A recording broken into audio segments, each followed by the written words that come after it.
दोस्तों, माई Sikkim visit series के final episode में आप सबका स्वागत है। जैसा कि आप लोगों ने लास्ट एपिसोड में देखा कि दार्जिलिंग और कालिम्पोंग का ट्रिप कैंसिल करने के बाद मैंने पेलिंग जाने का मन बनाया। तो गैंगटॉक से सुबह नाश्ता करने के बाद तकरीबन 10 बजे मैंने एक गाड़ी किराए पर ली और हम पेलिंग के लिए चल पड़े। गैंगटॉक से पेलिंग तक का सफ़र बहुत ही खूबसूरत था। कई खूबसूरत नज़ारे हमने रास्ते में देखे। सबसे पहले हम लोग ऑर्गेनिक टी एस्टेट पहुंचे। यह साउथ सिक्किम का इलाका अपने चाय के बागानों के लिए काफ़ी फेमस है। चाय तो दार्जिलिंग में भी होती है, लेकिन यहाँ की चाय की खास बात है कि यह ऑर्गेनिक तरीके से उगाई जाती है और इसका टेस्ट दार्जिलिंग चाय और असम चाय से कुछ अलग होता है।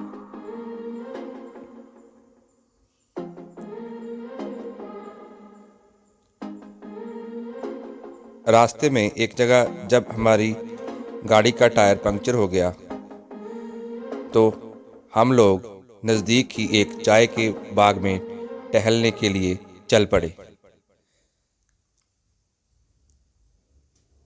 जब तक कि ड्राइवर ने गाड़ी का टायर बदला, हम लोग घूमकर चाय का बागान देखने लगे। चारों ओर खूबसूरत पहाड़ियाँ थीं और उन पर चाय के पौधे तरतीब से उगाए गए थे, जो दिखने में बहुत ही सुंदर दृश्य पेश कर रहे थे।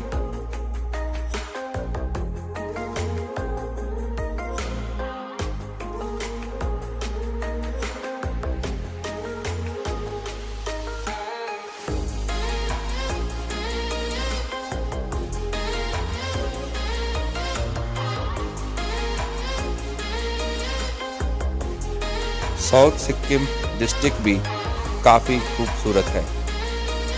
यहाँ पर नॉर्थ सिक्किम के मुकाबले हरियाली अधिक है।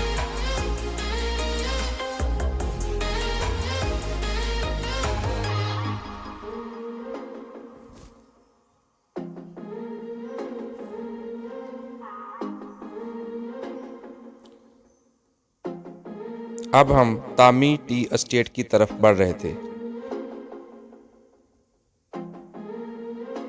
यहाँ पर चाय के बागान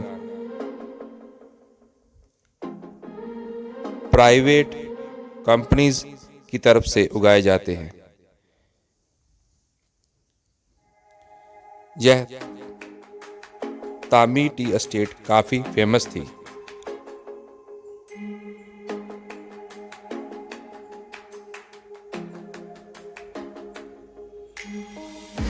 हम लोगों ने वहाँ पर बनी हुई स्पेशल चाय पी। यह चाय का स्वाद मैं पूरी ज़िंदगी कभी नहीं भूलूंगा। इतनी टेस्टी चाय मैंने कभी नहीं पी थी।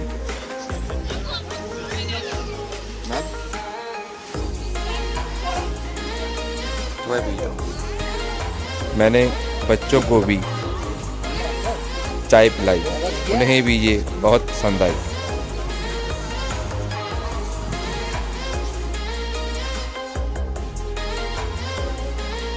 चाय पीने के बाद हम लोगों ने इस टी एस्टेट को घूमकर देखा और फोटो खिंचवाई।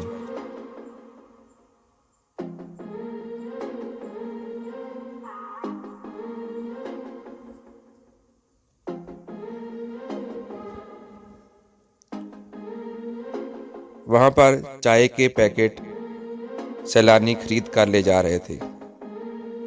ऑर्गेनिक टी होने के कारण यह चाय काफ़ी महंगी थी। मैंने भी एक चाय का पैकेट घर के लिए खरीद लिया।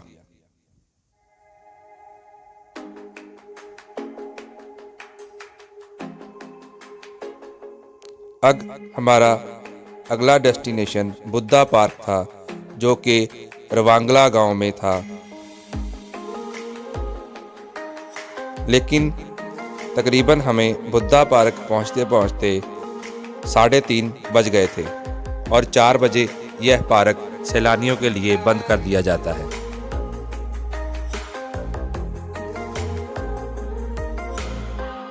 रवांगला काफ़ी खूबसूरत गांव है। हम लोगों ने पार्क में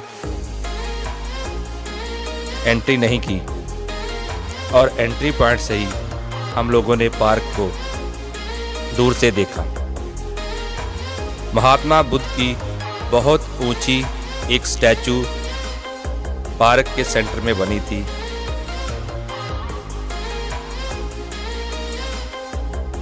इस पार्क को पूरा देखने के लिए और एंजॉय करने के लिए तकरीबन पूरा दिन चाहिए था। ये पार्क बहुत ही खूबसूरत था।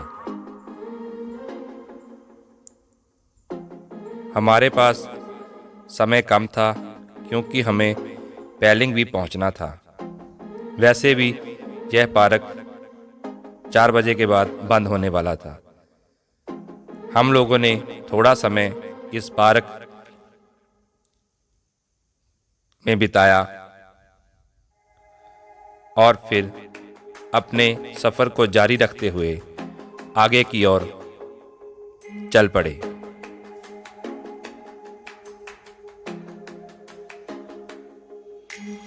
इस पार्क के एंट्री गेट पर ही बनी हुई अलग अलग कलाकृतियाँ देखने लायक थी।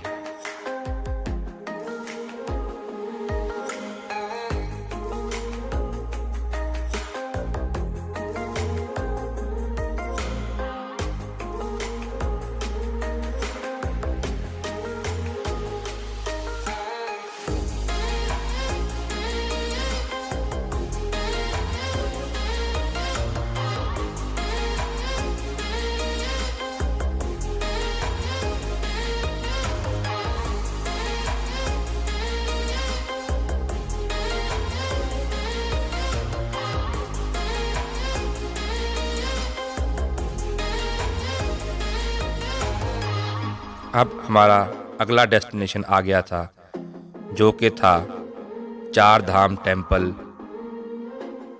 जो कि नामची में स्थित था। नामची गैंगटॉक से पैलिंग जाने वाले रास्ते में एक फेमस कस्बा है। यह 4 धाम टेम्पल बहुत ही सुंदर था। इस पर हिंदू धर्म के चारों धामों के मंदिर हूबहू वैसे ही बनाए गए थे जैसे कि वो असल में इन चारों धामों पर अलग अलग तरीके से सुशोभित है।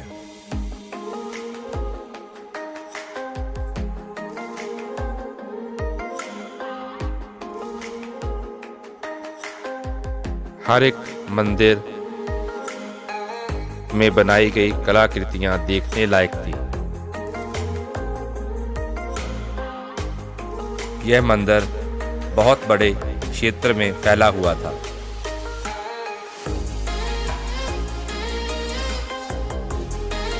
पूरा मंदिर देखने के लिए काफी समय चाहिए था। फिर भी हमसे जितना समय हो सका हम लोगों ने इस मंदिर में बिताया। हमारा मन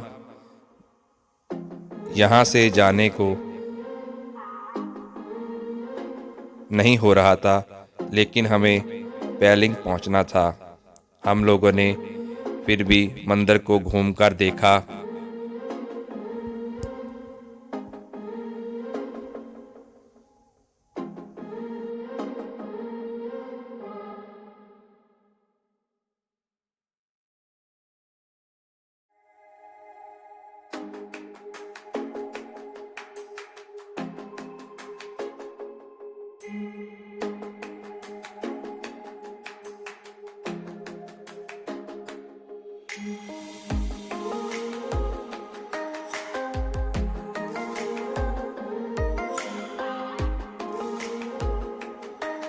यहाँ पर बनी हुई मूर्तियाँ बहुत ही ऊंची और बहुत ही सुंदर थीं। मंदिर ऊंचाई पर स्थित होने के कारण कभी कभी बादल मूर्तियों को ढक लेते थे। नामची के बाद हम लोग रैंकपो पहुँचे। रैंकपो में सत्य साईं बाबा का मंदिर है।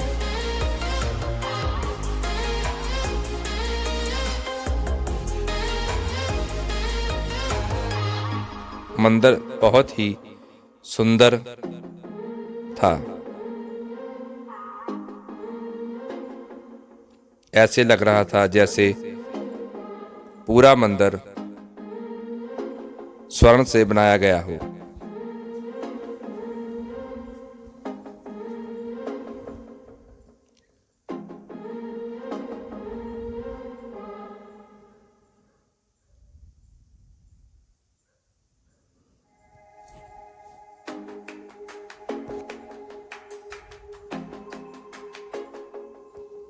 सत्य साईं बाबा अपने आप को साईं बाबा के अवतार बताते हैं। इसके बाद हम लोग वर्ल्ड की लार्जेस्ट स्टैचू देखने पहुंचे, जो कि गुरु रिम्पोचे की थी।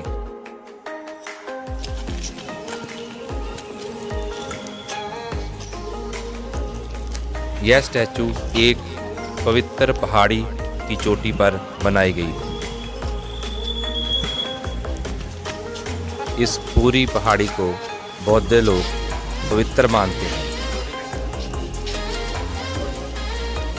हम लोगों ने अंदर जाने के लिए टिकट्स निकाली और पैदल करीबन 1 किलोमीटर चलने के बाद हम लोग वहां पहुंच गए। यहां पर गुरु रिम्पोचे की एक बड़ी मूर्ति उस चोटी पर बनाई गई थी। मूर्ति काफ़ी ऊंचाई पर होने के कारण अक्सर बादलों में घिरी रहती है। कभी कभी जब बादल छटते हैं तो ही मूर्ति का ऊपर का हिस्सा दिखाई देता है।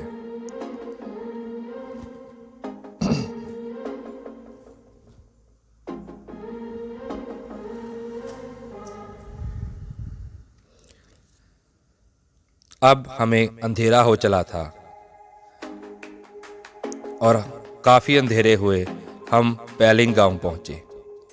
रास्ते में हमें बादल घिर जाने के कारण काफ़ी दिक्कत का सामना करना पड़ा। रात को एक होटल में विश्राम करने के बाद हम लोग सुबह पैलिंग गांव का साइट सीन देखने के लिए चल पड़े। सबसे पहले हम एक झरना देखने पहुंचे। पैलिंग गांव काफ़ी सुंदर है और काफ़ी कुछ देखने लायक इस गांव में है। उसके बाद हम जो कंचनजंगा वाटरफॉल देखने गए। इस वाटरफॉल का फ्लो बहुत तेज है।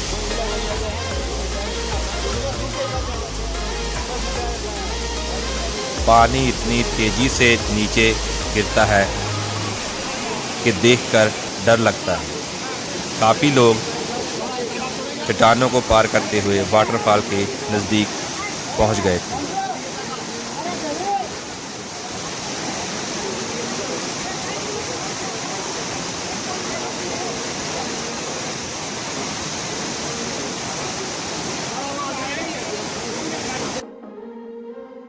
हम लोग वाटरफॉल के ज़्यादा नज़दीक नहीं गए।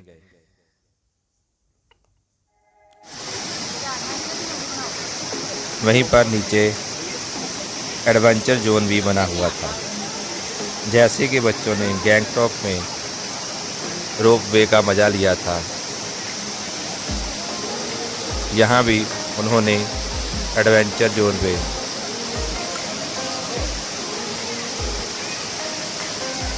रोपवे के सहारे एंजॉय किया। लेकिन ये वाला रोपवे काफ़ी लंबा और ख़तरनाक था क्योंकि झरने का फ्लो बहुत तेज़ था।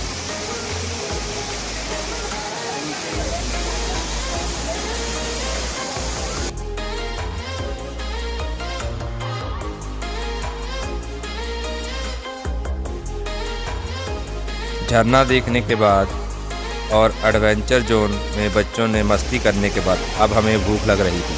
वहीं पर काफ़ी स्टॉल लगे हुए थे जहां पर खाने पीने का सामान मिल रहा था। हम लोगों ने बॉयल्ड एग्स लिए और अपनी भूख शांत की।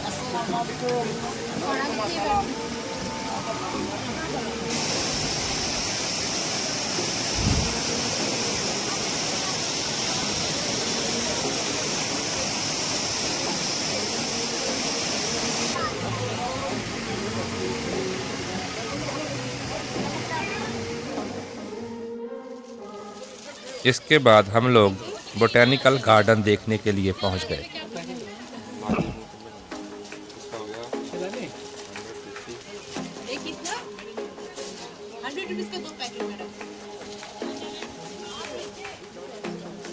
यहाँ पर इलायची और चाय पत्ती और बहुत सारी हर्ब्स जो कि ऑर्गेनिक तरीके से उगाई गई थी वह आप खरीद सकते हैं और उनके पेड़ भी आप देख सकते हैं। यह गार्डन काफ़ी सुंदर था।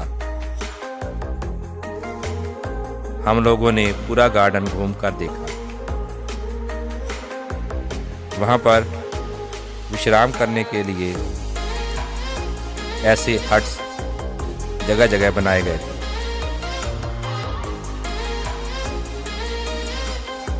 इसके बाद हम लोग कैचियोपैलरी लेक देखने के लिए पहुंच गए।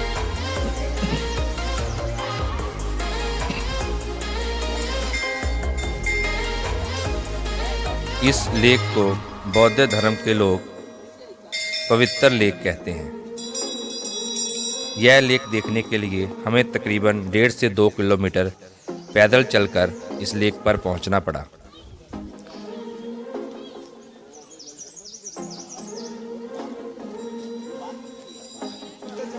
आज हमें काफ़ी पैदल चलना पड़ा था, इसलिए हम थक गए थे।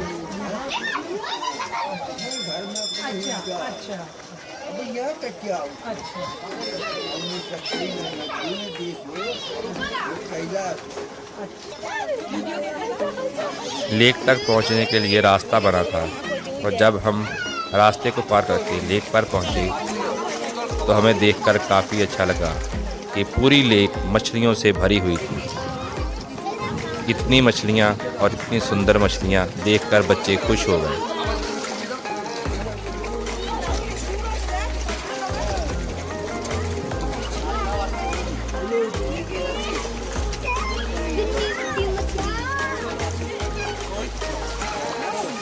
इस लेक को पवित्र होने के कारण यहाँ पर मछलियाँ पकड़ना मना है।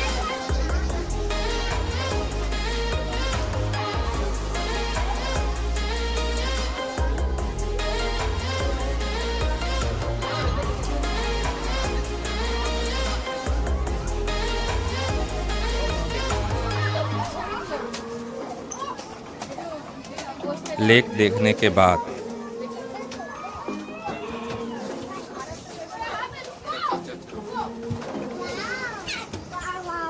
हम लोग वापस चल पड़े।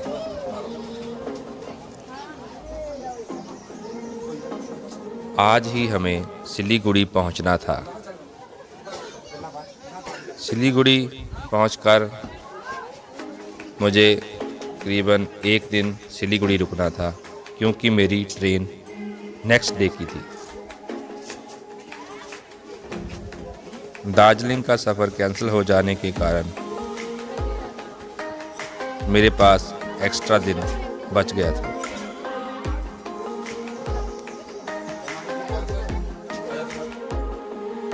हम लोगों ने अपने जूते पहने और फ़ोटो खिंचवाई और अपने आगे के सफ़र के लिए चल पड़े। अब हम पियमांगती मोनास्ट्री पहुंच गए थे। पियमांगती मोनास्ट्री एक पवित्र बौद्ध मोनास्ट्री है।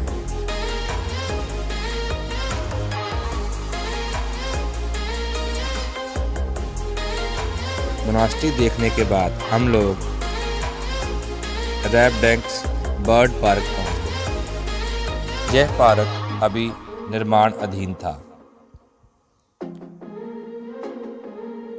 पार्क काफी बड़ा था और पूरे पार्क को ऊपर बड़े जाल लगाकर ढक दिया गया था, जहां पर उनका प्लान पंछियों की विभिन्न प्रजातियों को संरक्षित करना था। अभी वहां कोई पक्षी नहीं थे, फिर भी पार्क बहुत खूबसूरत तरीके से बनाया गया था। हम लोगों ने पार्क देखा और अपने आगे के डेस्टिनेशन की ओर चल पड़े।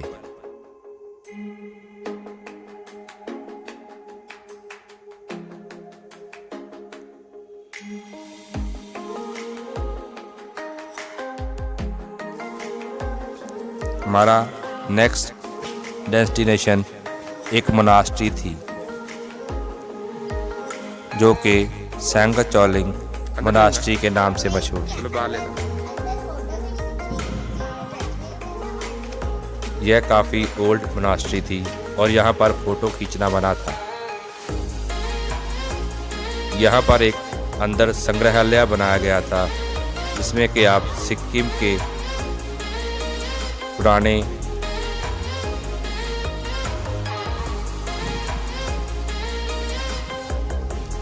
बर्तन, हथियार, लोगों के कपड़े और वहाँ की पुरानी संस्कृति को अच्छे से देख सकते हैं और उसे पहचान सकते हैं।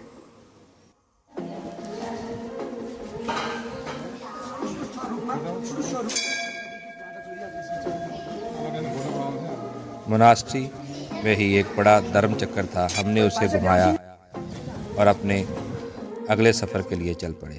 हमारा अगली सफ़र थी रैबडेंक्स ओल्ड पैलेस, जो कि एक खंडर के रूप में तब्दील हो चुका था। यह पैलेस सिक्किम के राजा का था। पैलेस को देखने के लिए अब हमें फिर से 2 किलोमीटर जंगल में से होते हुए पैलेस के खंडरों तक पहुंचना था।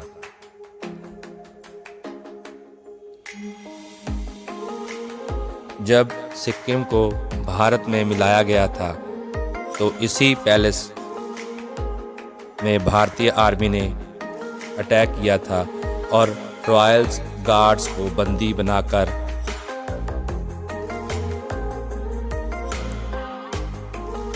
सिक्किम को भारत में मिला लिया था।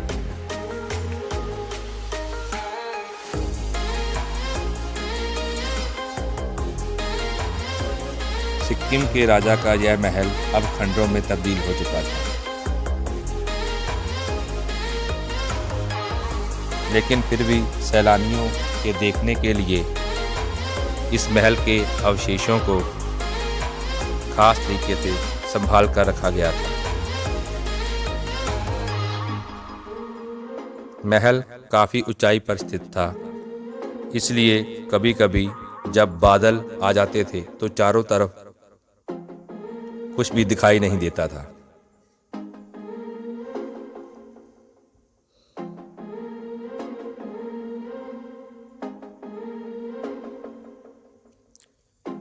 हम लोगों ने घूमकर महल को देखा। अब शाम हो चली थी। हमें वापसी जाने के लिए फिर उस जंगल में से होकर गुजरना था और हमें चेतावनी दी गई थी कि यहाँ पर अक्सर बादल पूरे इलाके को घेर लेते हैं और चारों तरफ गहरी धुंध छा जाती है। इसलिए आप जल्दी से वापस हो लें, क्योंकि अगर अंधेरा हो गया और फिर बादलों ने पूरे इलाके को घेर लिया तो आपको कुछ भी दिखाई नहीं देगा और आपको जंगल में चलने की दिक्कत होगी।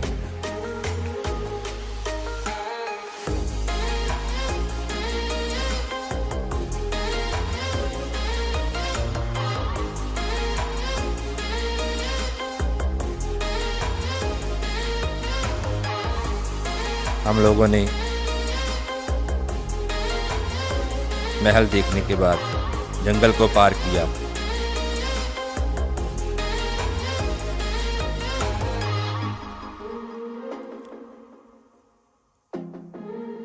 उसके बाद हम लोग अपनी गाड़ी लेकर अपने अगले सफ़र की ओर निकल पड़े। हमारी गाड़ी के ड्राइवर ने हमें सिलीगुड़ी पहुंचा दिया।